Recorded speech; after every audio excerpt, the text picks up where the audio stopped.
Jihadist militants fighting in Syria and Iraq have declared the creation of an Islamist state spanning parts of both countries. The now notorious al-Qaeda breakaway group known as the Islamic State of Iraq and Syria, or ISIS, is behind that declaration. They are urging other jihadist groups to pledge allegiance to the new state. And as you can see on our map here, its territory covers the north of Syria and the eastern half of Iraq, which is home to rich oil fields. So the question arises, where exactly does ISIS get the funding that it needs in order to seize power in the region? Well, it's thought that the group has powerful sponsors in the Gulf states which fund its activities.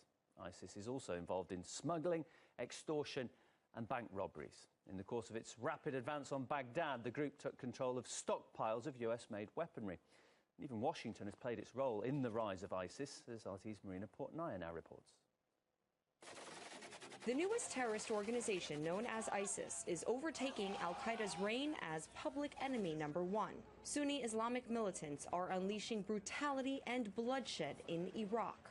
But it's next door, in Syria, during a 3-year civil war, where the extremist group got its start. We are where we are because we armed the Syrian rebels. We have been fighting alongside al-Qaeda, fighting alongside ISIS. ISIS is now emboldened in 2 countries. But here's the anomaly. We're with ISIS in Syria. We're on the same side of the war. So those who want to get involved to stop ISIS in Iraq are allied with ISIS in Syria. That is the real contradiction to this whole policy. Right. According to reports, the U.S. government may have inadvertently played a direct role in strengthening extremists. There are also allegations that the United States may have been involved in some of the training of these ISIS insurgents at a training camp in Jordan. So the Saudis, the Qataris, others are directly involved in this regime change policy in Syria and in Iraq, and the United States has helped and created these conditions, and this will cause chaos and expanding war in the region. According to German magazine Der Spiegel, Americans were still in Jordan in March of last year, training up to 1,200 members of the Free Syrian Army to use anti-tank weaponry. We have spent a lot of time trying to work with moderate opposition in Syria. Now, the White House is ready to spend a lot of money. The Obama administration has requested $500 million to arm and train Syrian rebels fighting to topple President Bashar Assad. U.S. officials claim only appropriate vetted members of the moderate Syrian opposition will receive American weapons and ammo. Problem is, it's not always easy to differentiate between the moderate and terrorist. Here's U.S. Senator John McCain posing with members of ISIS. The photo is now reportedly being circulated by the group as proof of their legitimacy.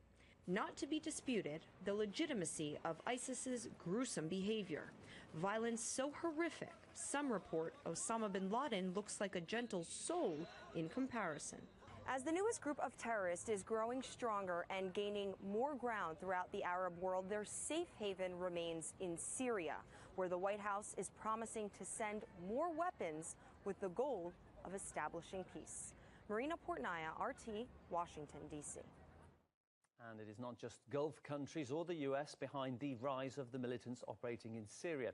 We spoke to Dr. Hussein Barji from the Middle East Technical University, who says that Turkey has been widely supporting jihadists in its bid to undermine Assad.